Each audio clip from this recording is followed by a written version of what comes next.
बहुत सावधानी से कथा सुनिएगा और अपने चित्त में उतारिए। शिव महापुराण की कथा जिसके घर में चल रही है, जिसके टीवियों पर चल रही है, जिसके फेसबुक यूट्यूब पर चल रही है, जिसके मोबाइलों में चल रही है, घर में भले 5 मिनट शिव महापुराण की कथा चले, पर प्रतिदिन अपने मोबाइल को चालू कर 5 मिनट शिव पुराण चालू कर छोड़ दिया। घर में टीवियों पर अगर कथा आए तो भले सुनो चाहे नहीं सुनो, 5-10 मिनट उस टीवी को चालू कर छोड़ा करो, जिससे वो शिव महापुराण के शब्द हमारे घर के वातावरण को शुद्ध करें। प्रभु बाबा भोलेनाथ ने कहा, पार्वती जब चौसर खेलते समय तूने मेरे वस्त्र लिए, मैं जल क्रीड़ा करने के लिए जल में तप करने के लिए बैठा, तप के करने से मेरे शरीर से पसीना बह निकला, उस पसीने से 5 धाराएं प्रकट हो गई, उस 5 धारा से गंगा जी की गोद से मेरी ये 5 बेटियां प्रकट हुई है। पहली जया, दूसरी विषहरा, तीसरी शामली बारी, चौथी देव और 5वीं दोतली। ये 5 कन्या शंकर जी की 5 बेटियां।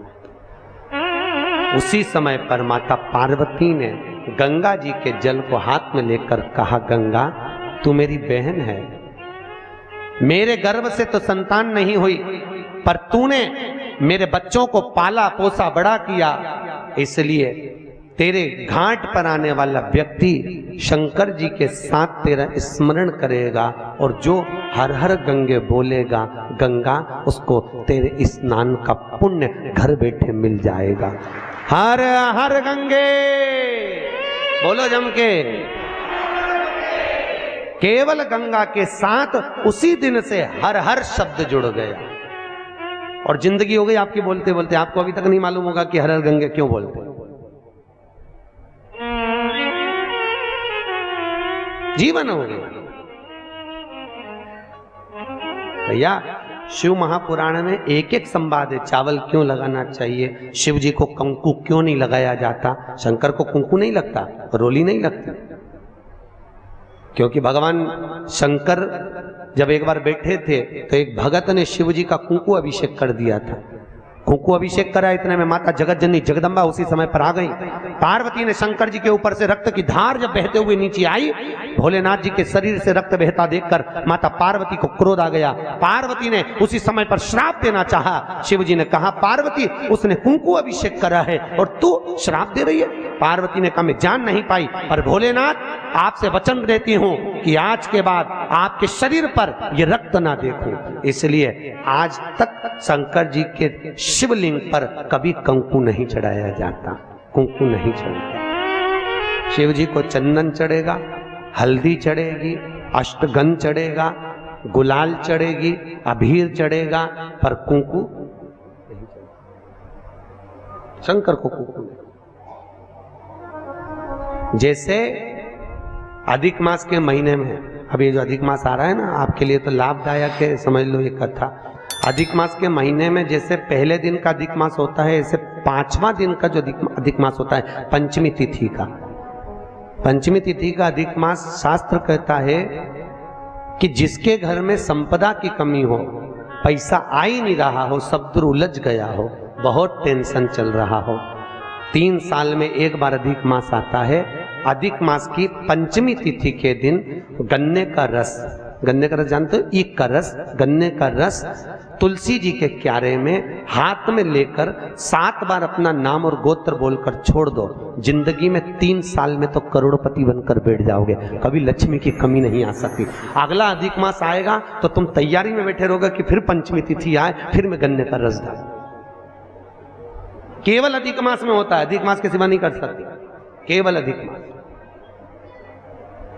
अधिक मास के अंतर्गत करें।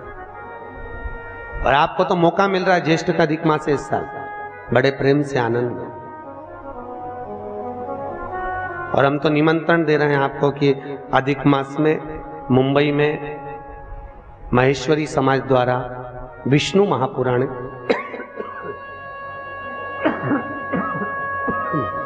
विष्णु पुराण की कथा है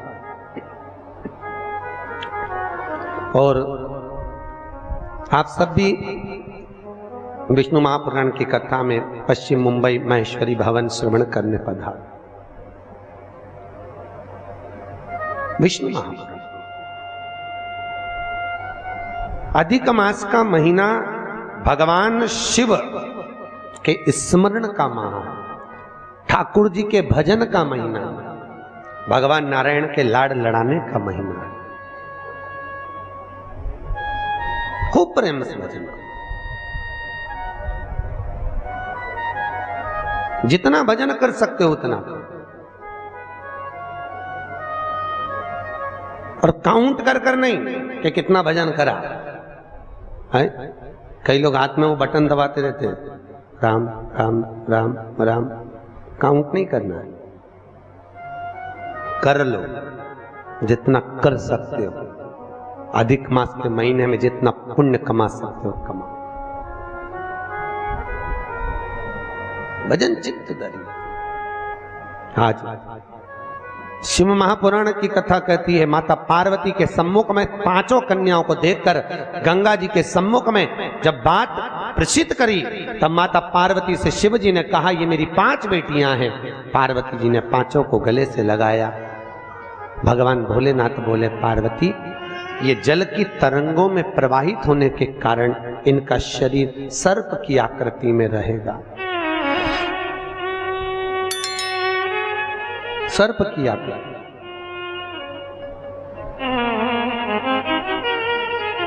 और वो 5 कन्या शंकर भगवान की 5 सर्प रूप की बेटियां हुई। सर्प रूप। आज भी नाग पंचमी के दिन घर के दरवाजे पर, घर के दोनों ओर, अब इधर पूछते हैं कि नहीं पूछते मालूम नहीं, पर नाग पंचमी के दिन 5 सर्प यहां बनाते हैं। 5 सर्प बनाए जाते हैं। वो शंकर भगवान की 5 बेटियां बनाई जाती है और नाग पंचमी के दिन उनकी पूजन होती है। नाग पंचमी।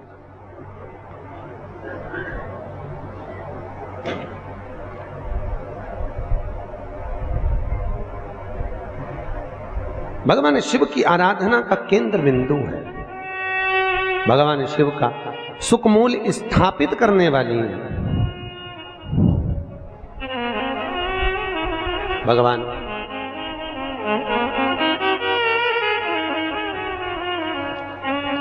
भगवान शिव ने 5 कन्याओं को आशीर्वाद दिया, माता पार्वती को समझाया, ज्ञानोपदेश प्रदान किया।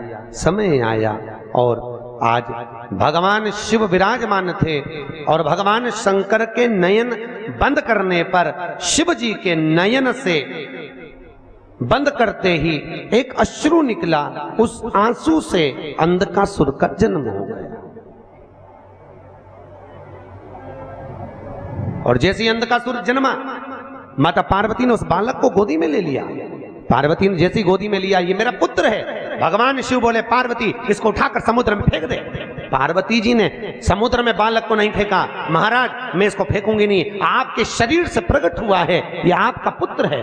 भगवान भोलेनाथ बोले, पार्वती मेरे नयन बंद करने पर अगर प्रकट हुआ है तो उसकी कोई तुलना, कोई मान्यता नहीं। फेंक दे इसको समुद्र में। पार्वती मैया ने नहीं फेंका। थोड़ा रिटर्न बढ़ाऊंगा। पार्वती मैया नहीं फेंकी। और जब माता पार्वती ने, बस ठीक है, पार्वती मैया जब नहीं फेंकी, शिवजी ने फिर कहा, पार्वती इस बालक को फेंक समुद्र में। पार्वती ने नहीं फेंका। ये आपका पुत्र है, मैं नहीं फेंकूंगी। बहुत समझाया, नहीं माना। शिव जी को क्रोध आया। तब माता पार्वती ने अंधकासुर को समुद्र में डाला। डालते ही उस बालक को हिरण्याक्ष ने पकड़ लिया। हिरण्याक्ष ने उसको पाल पोस कर बड़ा करा। हिरण्याक्ष को बड़ा करा। समय आया, जैसे हिरण्याक्ष ने जैसे ही अंधकासुर को बड़ा किया, पाल पोस कर तैयार किया, समय आने पर भगवान नारायण ने वराह अवतार धारण कर हिरण्याक्ष के प्राणों को हर लिया।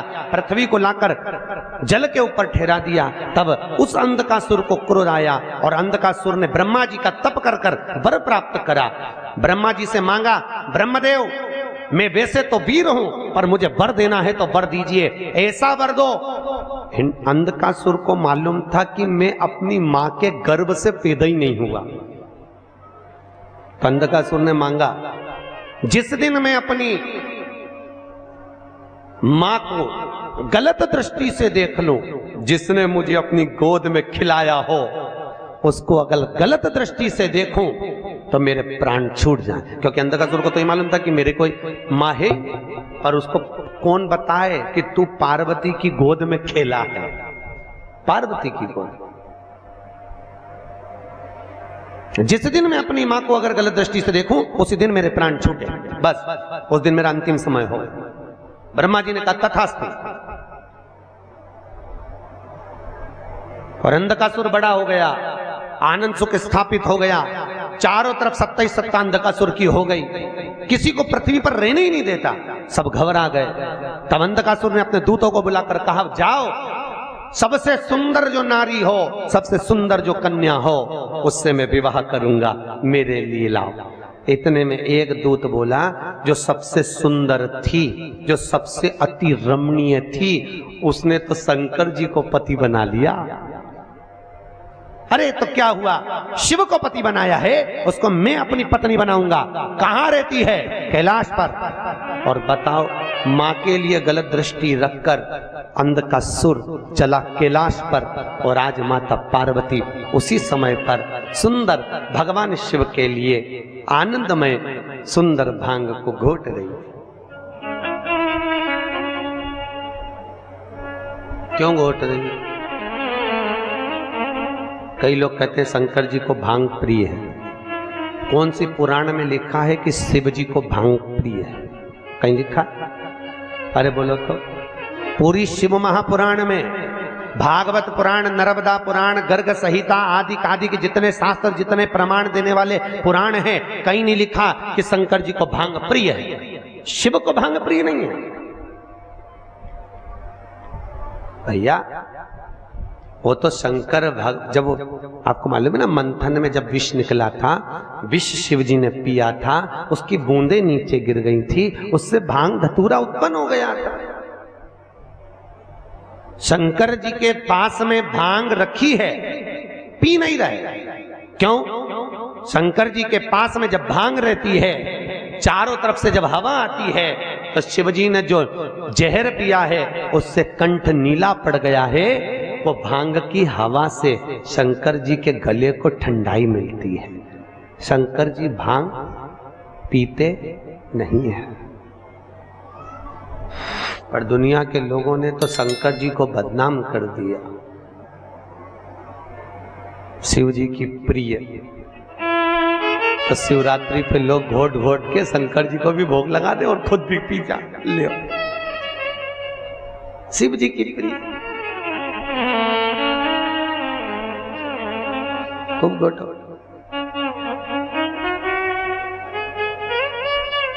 प्रियता नहीं। समुद्र मंथन में अमृत किसके हिस्से में आया था? देवताओं। विष किसके हिस्से में आया? अरे बोलो, शंकर भगवान। जो अमृत पिए वो देव, जो विष पिए वो महादेव।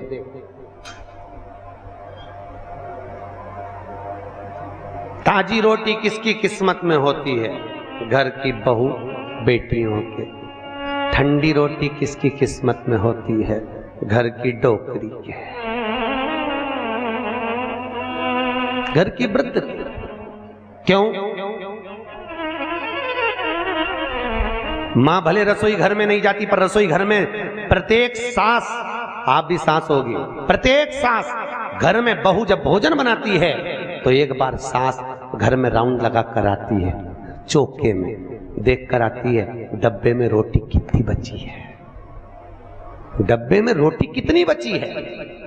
क्योंकि बहू अगर ज्यादा रोटी होगी तो उठाकर गाय को डाल देगी। तो जब सास जीमने बैठती है तो कहती है बेटा मुझे वो ठंडी रोटी ला दे। क्यों? सास को मालूम है ना बहू खाएगी, ना बेटा खाएगा, ना पति को खान दूंगी और ना कोई खाएगा, आखिरी में वो गाय के मुंह में चली जाएगी और इतनी रोटी बहू फेंकेगी, दिल मेरा दुखेगा। तो घर की बूढ़ी माँ कहती है मुझे ठंडी अच्छी लगेगी, कड़ी के साथ, दाल के साथ मैं ठंडी रोटी खा लूंगी, ला दे दे।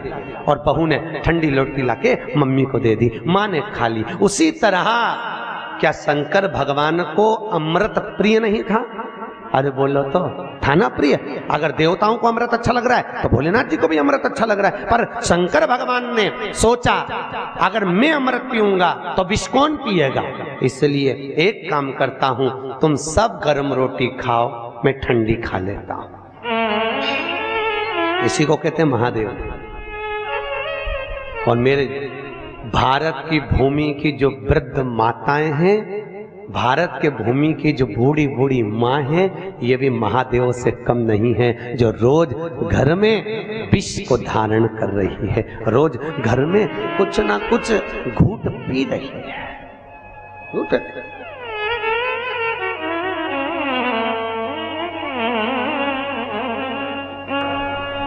5 बेटियों का चरित्र यहां वर्णन किया। अंधकासुर मां जगतजननी के सम्मुख में पहुंच गया, माता के सामने।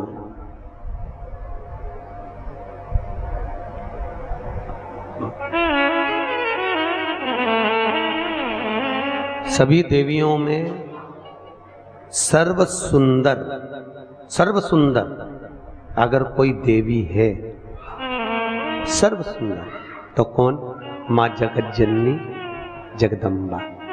आपके यहाँ पर नवरात्रि में देवी बैठती है? अगर देवी जी की मूर्ति भी बैठती होगी ना तो आप उसको देखते रह जाओ, इतनी सुंदर मां की मूर्त होती है। और तेरी प्रतिमा इतनी सुंदर, तू कितनी सुंदर हो।